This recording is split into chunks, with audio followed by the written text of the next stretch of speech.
Direcciones del nivel de transporte del modelo TCP/IP. Tras el aprendizaje de los contenidos que te muestro a continuación, podrás describir el direccionamiento a nivel de transporte en el modelo TCP/IP, así como el concepto de socket, TCP o UDP. El índice que voy a seguir es el siguiente. Primero veremos una breve introducción, a continuación definiré los números de puerto TCP y UDP, en tercer lugar veremos el concepto de socket y finalizaré el objeto con un ejemplo. Como introducción, comentar que los dos protocolos tradicionales de la capa de transporte del modelo TCP/IP son TCP y UDP. TCP es orientado a conexión y UDP es sin conexión.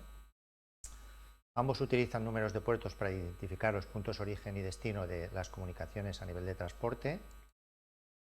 El número de puerto es un identificador de 16 bits que va de 0 a 65.535 en decimal. Y los mensajes tanto de TCP como de UDP llevan el número de puerto origen y destino en sus cabeceras, tal y como se muestra en la diapositiva. Veamos los números de puerto TCP y UDP.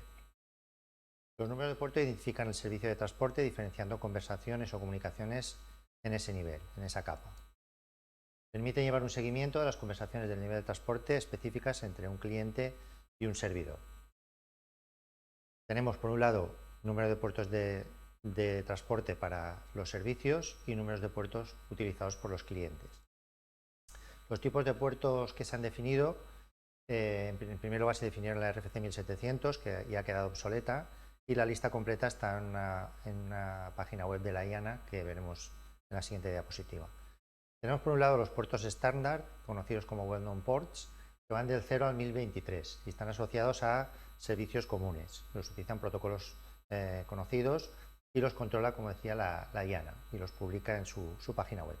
Luego tenemos los puertos fuente o destino registrados, que van del 1024 al 49.151 y pueden ser utilizados por cualquier aplicación. Y luego, por último, tenemos los puertos dinámicos o privados, que van del 49.152 al 65.535, que normalmente se asignan en forma dinámica por las aplicaciones de clientes y se suelen utilizar en comunicaciones P2P. En la diapositiva se pueden ver algunos puertos para servicios de protocolos conocidos, como va a ser el puerto 21 para FTP, el 22 para SSH, el 23 para Telnet, el 110, por ejemplo, para POP3, etc. Son puertos bien conocidos que se utilizan en este tipo de servicios. La lista actualizada de todos los puertos asignados está en la página web de la IANA que aparece en la diapositiva.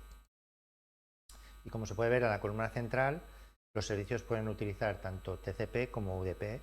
Bueno, algunos servicios pueden utilizar los dos, pero lo normal es que un servicio utilice o bien uno o bien otro.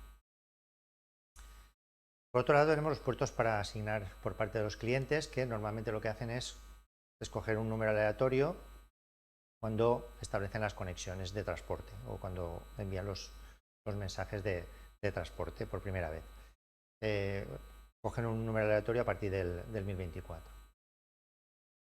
Veamos qué es el concepto de socket. En principio, los mensajes TCP o UDP van encapsulados dentro del campo de datos de un datagrama IP.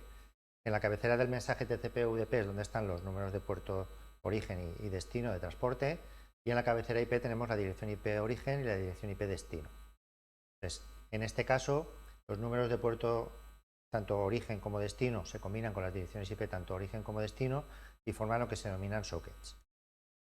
Un socket, como aparece en la transparencia, es la combinación de una dirección IP con un puerto de transporte y se suele representar con la dirección IP, dos puntos y a continuación el puerto, tal y como se muestra en el ejemplo. Una pareja de sockets, cada uno en los sistemas finales que se están comunicando, constituyen una única conexión de transporte entre ambos. Los sockets permiten diferenciar diferentes conexiones de transporte y que sean tratadas de forma independiente en la red. Aquí tenemos un ejemplo en el que tenemos un cliente que utiliza varios servicios de un servidor, en este caso correo electrónico, transferencia de ficheros y navegación web, y cada uno de ellos utiliza un puerto diferente y los mensajes se encapsulan en datagramas IP que van dirigidos del cliente al servidor y viceversa. Veamos el ejemplo del servicio web. Tenemos por un lado el cliente, que tiene un navegador web cuya IP origen es la 192.168.10.3 y cuando quiere establecer una conexión con el servidor, elige un puerto origen de forma aleatoria a partir del 1024 y en este caso ha escogido el 1300, como se ve en la parte izquierda de la diapositiva. Se quiere conectar con un servidor web cuya dirección IP está en verde, 192.168.10.10, y el puerto bien conocido del servicio web es el puerto 80, con lo cual cuando envíe el cliente una petición de conexión al servidor, la va a enviar al puerto 80. Puerto origen será 1300, puerto destino puerto 80. Y al revés, cuando el servidor conteste, será lo contrario. Veamos primero la solicitud. La solicitud, como vemos, la envía el cliente al servidor.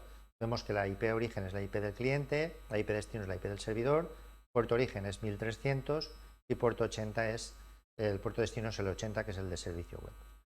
Y si analizamos la respuesta del servidor al cliente, en este caso la respuesta va del servidor al cliente, con lo cual la IP origen es la del servidor en verde, la IP destino es la del cliente en azul y los puertos origen, en este caso es el del servidor, que es el 80 del protocolo HTTP, y el puerto destino es el que había escogido el cliente en la conexión, el 1300. En este objeto has aprendido a escribir el direccionamiento a nivel de transporte en el modelo TCP/IP y también el concepto de socket TCP y UDP.